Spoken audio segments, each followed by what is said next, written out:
seja bem-vindo ao canal da Comunidade Espírita Caminheiros do Amor. Bom, hoje nós vamos dar continuidade ao nosso estudo do Evangelho segundo o Espiritismo. Mas, antes da gente começar, vamos fazer a nossa prece? Vamos fazer um breve relaxamento? Então, vamos respirando profundamente, aproveitando esse momento. Elevamos nosso pensamento a Deus, nosso Pai, e agradecemos por tudo que temos e por tudo que somos.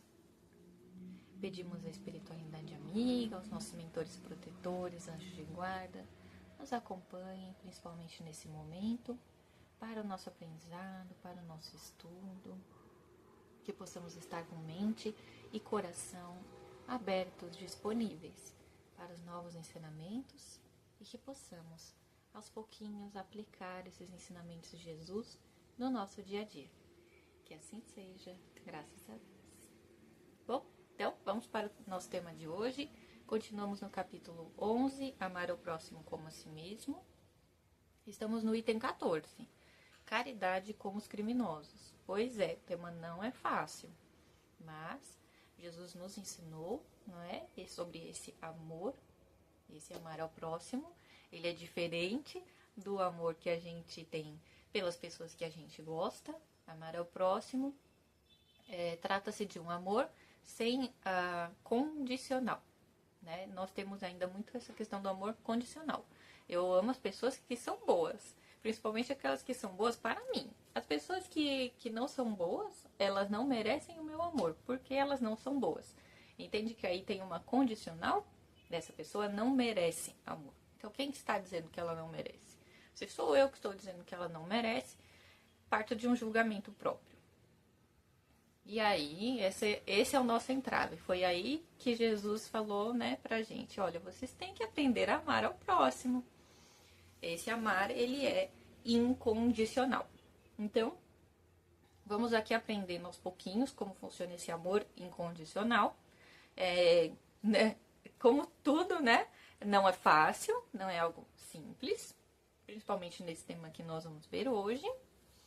Mas nós vamos aos pouquinhos aprendendo a fazer, aprendendo a exercitar e assim a gente vai aí evoluindo realmente espiritualmente, né? Porque esse é o nosso objetivo aqui no planeta, né? Então vamos lá. A mensagem desse item 14 foi dada por Elizabeth de França em 1862. E ela começa dizendo assim, que é esperado entre os discípulos do Cristo que exista a fraternidade, ou seja, esse sentimento de que somos todos irmãos. Isso nós devemos ter com qualquer pessoa, por isso que está colocado aí dentro do capítulo do amor ao próximo. Então, vamos partir do pretexto de que todos fomos criados por Deus, de que ninguém é melhor do que ninguém e de que todos nós somos irmãos em diferentes etapas do aprendizado. Então, com isso a gente consegue entender que o amor que nós temos entre irmãos, ele é um amor incondicional. Que já começa por aí. Depois ela continua falando sobre a necessidade de perdoarmos e de termos a misericórdia para aqueles que se arrependem. Aqui também temos um ponto bastante importante, não é? É importante que a gente nutra esses sentimentos que são o perdão, que são a misericórdia, para auxílio daqueles que erraram. Então vamos colocar na seguinte perspectiva. Todos nós erramos. Alguns cometem erros maiores, outros cometem erros menores, ou vamos dizer assim, erros que comprometem mais ou erros que comprometem um pouco menos. Mas todos nós temos a experiência de errar. E todos nós temos a experiência de precisarmos ser perdoados e de precisarmos de que nos olhem com misericórdia, de que nos considerem como seres humanos muito além do nosso erro, entende?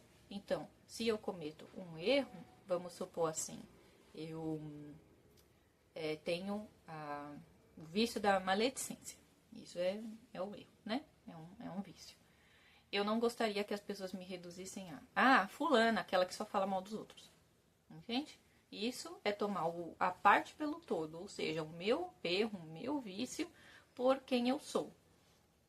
Nunca um erro de uma pessoa, os erros de uma pessoa, resumem ou são aquilo que ela é. Os erros são resultados de atos que ela pode ter feito pensando. Então, ela pode ter pensado ou arquitetado isso, ou ela pode simplesmente não ter pensado em nada e ter feito no calor da emoção. O importante é que a gente lembre-se sempre de que todos nós temos um tempo necessário para que venha o arrependimento.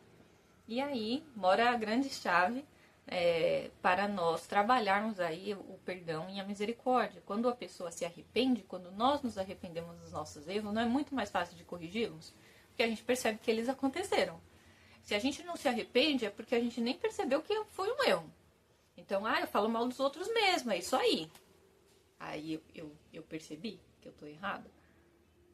Agora, se eu percebo, putz, realmente eu falei isso, aquilo de fulano, não foi legal, né? Então, aí você já entra com o arrependimento. O arrependimento é o pontapé inicial pra gente fazer a correção do erro.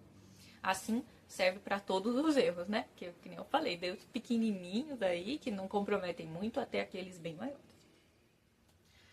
Então, é importante que a gente dê condições para que a pessoa perceba, né? Poxa, não foi legal, então vamos tentar arrumar, vamos tentar melhorar. Outra coisa que ela também fala é que conhecer Deus significa maior responsabilidade. Então, às vezes a gente fala assim, né? Quando vê alguma notícia que fala de algum criminoso, e aí a gente fala assim, como é possível a pessoa fazer isso? A pessoa não é nem humana, ela é um bicho. E aí a gente começa a julgar, né? Primeiro que a gente não tá lá, a gente não conhece essa pessoa, a gente não sabe quais foram os motivos, a gente não sabe o que passa na cabeça dela, a gente não sabe se ela tá em juízo perfeito, a gente não sabe se ela tava sob o uso de alguma coisa e não estava totalmente consciente do que estava fazendo. A gente não sabe a condição mental. Olha quanta coisa a gente não sabe. Então, nós não somos um lugar de julgar.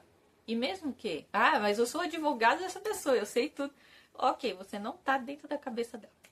Então, nós, seres humanos, uns irmãozinhos dos outros, como foi dito lá no começo, não temos a menor condição de julgar uns aos outros. Nós só temos a condição de estarmos juntos nessa escolinha planeta Terra. Tipo, eu também erro, né? Pode ser que meu erro seja diferente do seu, mas estamos aí. Estamos errando ainda. Isso é o que a gente tem em comum. Então, que ela diz aqui sobre o conhecimento de Deus é que quando a gente conhece Deus, a gente conhece as leis divinas, torna-se ainda mais complicado assim pra gente quando nós erramos, porque aí a gente tá errando com conhecimento de causa, entende? É que nem quando a gente é criança e a gente ainda não conhece uma matéria. Então vamos supor que a gente estava lá, a gente aprendeu a soma, a subtração, aí a professora de matemática vai lá, bem naquela aula, aquele dia ela vai dar aula de multiplicação. É uma coisa nova, né? A gente não sabia o que era. A gente sabia subtrair e sabia somar. Aí chegou na aula de multiplicação, a gente fica, meu Deus, o que é isso? Eu não sei. Não é? Bate aquele desespero. E aí a gente vai lá fazer a primeira lição de multiplicação, o que acontece? Sai tudo errado. E não é só a primeira, né? Às vezes, várias aulas a gente vai errando, né? Até a gente pegar o jeito. Por quê? Porque a gente não conhece. Agora, se a gente já tá numa série mais avançada, a gente teve todas as aulas sobre a multiplicação. A gente ficou com preguiça, a gente escutou as aulas, a gente fez os exercícios daquele jeito só para entregar, tirou a nota mínima para passar. E aí a gente fica naquele erro, insistindo no erro. Eu vou fazer essa matéria aqui, ó. Nem gosto de matemática, vou fazer só para entregar. E aí fica mais complicado, né? Percebe que nesse caso a gente teve a oportunidade de prestar atenção nas aulas, o professor estava lá disponível para tirar nossas dúvidas, para corrigir a lição, para ajudar. E a gente, mesmo conhecendo, meio ali mais ou menos, nem se interessou, nem se colocou ali, tipo, vou me esforçar. Aí a questão já fica um pouquinho pior, né? Porque parte do pressuposto de que, sim, a gente sabia, nós escolhemos errar deliberadamente. Então, muitas vezes quando a gente vê essa questão dos crimes que chocam muito, muitas vezes essas pessoas nem têm conhecimento de Deus, nem têm conhecimento das leis divinas. Elas estão num ponto lá mais anterior, né? Elas ainda não estão no estágio evolutivo já de quem conhece Deus, de quem aceita as leis divinas, de quem está aí aos trancos e barrancos tentando, né, se acertar com essas leis divinas. Às vezes a pessoa nem tem esse conhecimento. E a gente pensa assim, né, nós que estamos conhecendo, que estamos estudando, aplicando no nosso dia a dia, o que seria da nossa vida sem Deus? O que seria da nossa vida sem Jesus, né? Ia ser meio esquisito, ia ser uma vida meio perdida, né? Então, a gente não pode julgar os outros porque a gente não sabe não o que é que passa lá naquela cabecinha. Aí ela diz assim também, que as palavras de amor, de consolação e de encorajamento sempre podem ajudar o outro a conduzir, né, para o caminho do bem. Então, em vez que a gente perca o nosso tempo julgando, falando mal, se nós temos a oportunidade, que a gente possa encaminhar essa pessoa para o bem. Porque é aquilo, nós temos essa tendência de tomar a pessoa pelo erro que ela fez. Ah, o fulano é um assassino. Ele pode ter cometido um assassinato, 2, 3, enfim. Isso pode ser até a profissão dele, infelizmente. Mas isso não é ele. Existe alguém ali por trás disso. Pode ser que essa pessoa nem se conheça. Entende? É uma coisa bem mais profunda. Então, o que a gente faz não resume aquilo que nós somos. E sempre que a gente coloca uma palavra de incentivo, de amor, nós conseguimos encaminhar essa pessoa para um autoconhecimento, às vezes até para perceber o erro que ela fez, para ela se arrepender. Então, não é, né, só o cristianismo, não é só o espiritismo que trabalha com esse pensamento, são todas as religiões. A religião ela vai funcionar como uma luzinha ali do tipo, olha, você tá vendo que tem luz no fim do túnel e que tem uma outra forma de você pensar, de que você não é só isso, de que você pode ser diferente, né? A gente escolhe uma religião por causa disso, normalmente porque a gente está num sofrimento, tá precisando de auxílio, a gente grita para Deus, né? Porque a gente espera essa consolação. Então que nós possamos ser também pessoas consoladoras e não pessoas que ficam ali julgando, apontando o dedo. Continuando, ela comenta, né, que Deus permite que os grandes criminosos estejam entre nós para nos servirem de ensinamento. Porque estamos aqui uns aprendendo com os outros, não é? E estamos num estágio evolutivo ainda muito inicial. Então, nós temos aí que passar por alguns, vamos colocar aqui os perrengues, né?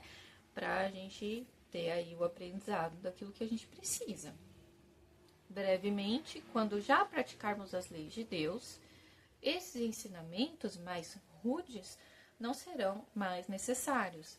E todos os espíritos impuros, aqueles que ficam resistindo no mal, serão dispersados para mundos inferiores de acordo com as suas tendências.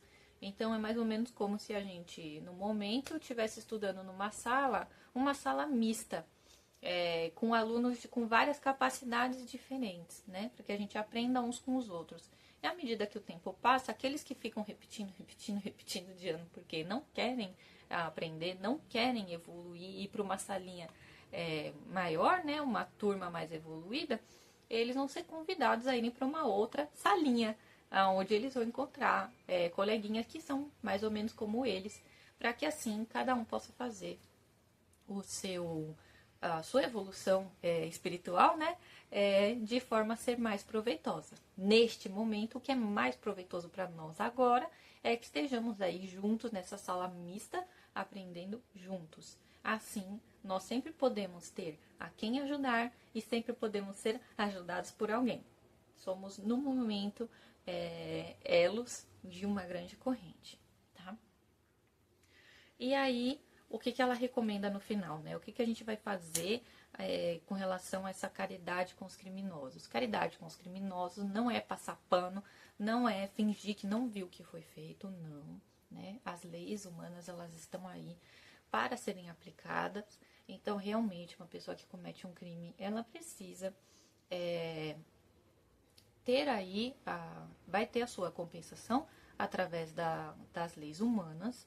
Então, se essa pessoa, por exemplo, comete um pequeno delito, ela vai ter a sua pena. Se uma pessoa é considerada um perigo, né, momentâneo ali para a sociedade, ela vai ser reclusa. Então, sim, a lei humana, ela precisa sim ser aplicada, porque é uma certa medida de que aquele crime tenha a sua medida de compensação. Até porque essa pessoa que comete um delito, um crime, ela precisa também entender, através de alguma pena, que aquilo que ela fez não foi correto. Esse é o primeiro ponto, né? A pessoa poder entender que o que ela fez não foi certo. Esse é o primeiro ponto. Por isso, as leis humanas, sim, elas precisam ser cumpridas, tá? Então, não estamos falando aqui sobre fechar os olhos. Isso daí nem seria caridade, tá? Muito pelo contrário. Caridade não é passar a mão na cabeça. Caridade é considerar o outro como um ser humano. Considerando o outro como ser humano, nós entendemos que nós temos alegrias, sim, mas nós temos sofrimentos também. E nós precisamos passar por aquilo que é necessário para nós, para a nossa evolução, tá? Não para que a gente seja aí crucificado, né? Para sempre. Então, ela diz assim que a caridade que nós podemos fazer nesse caso com relação aos criminosos é através da prece. Então, que possamos fazer preces, que possamos emitir pensamentos positivos, pedimos para a espiritualidade amiga cuidar, né, dessas pessoas, cuidar de seus pensamentos, dos seus sentimentos, porque muitas vezes o que comete um crime, ele é uma pessoa que está com os pensamentos, os sentimentos desestabilizados, desorganizados. Essa pessoa precisa de uma harmonização, né, dos pensamentos, dos sentimentos. Então, nada como nós pedimos numa prece, que a espiritualidade amiga possa auxiliar, sim, essa pessoa a harmonizar, equilibrar os seus pensamentos e os seus sentimentos. E aí ela diz assim, que essa pessoa é o nosso próximo. A sua alma transviada e revoltada foi criada como a nossa, para se aperfeiçoar. Ajudai-o, pois, a sair do lamaçal e orai por ele. Pois é, né, gente? A gente também não sabe do nosso passado. A gente não sabe das nossas vidas passadas. Essa daqui é a melhor que a gente tem. O dia de hoje é o nosso melhor. Eu sei que tá me assistindo e tá pensando, ai, que será que eu fui na minha vida? É melhor não saber, não. Ah, mas o seu melhor dia é o dia de hoje. E depois ainda da gente estar aqui falando sobre esse assunto, a gente ainda vai estar um pouquinho mais predisposto, não é? A fazer o bem. Então, vamos orientar nosso pensamento sempre nesse sentido de que Jesus nos ensinou, né? No sentido do cumprimento das leis divinas. É fácil? Não é. Mas, primeiro, faz sentido. Faz sentido. Porque o que ele pede aqui para nós é que a gente traga o bem. Como eu falei, como um elo de uma corrente, aquilo que a gente emite através da nossa palavra, através do nosso pensamento, porque pensamento é também matéria, ele é energia, né? O pensamento ele chega, por isso que a prece chega. Então a gente fala que ele é, né, matéria, ele opera, tá? O nosso pensamento, as nossas palavras, as nossas ações, eles vão chegar, eles vão contaminar. Negativamente ou positivamente, eles vão sim. Então, que a gente cuide da nossa casa mental e que a gente possa emanar coisas positivas, que a gente possa emanar a harmonia, o respeito, a misericórdia, a compreensão. E que possamos também, aos pouquinhos, ir aprendendo a perdoar. Nada disso é fácil, mas a gente tem que começar por algum lugar. Então, que a gente possa ir começando aos pouquinhos, tá bom? Não vamos aí desperdiçar uma encarnação pra depois ter que fazer tudo de novo. Não vamos, né? A gente não veio pra essa vida só pra pagar boleto, porque isso daí seria muito pouco pra nós. A gente também veio para ser feliz, a gente também veio para evoluir. E para ser feliz e para evoluir, a gente tem que fazer um pouquinho por dia. Então, esse é o nosso convite de hoje.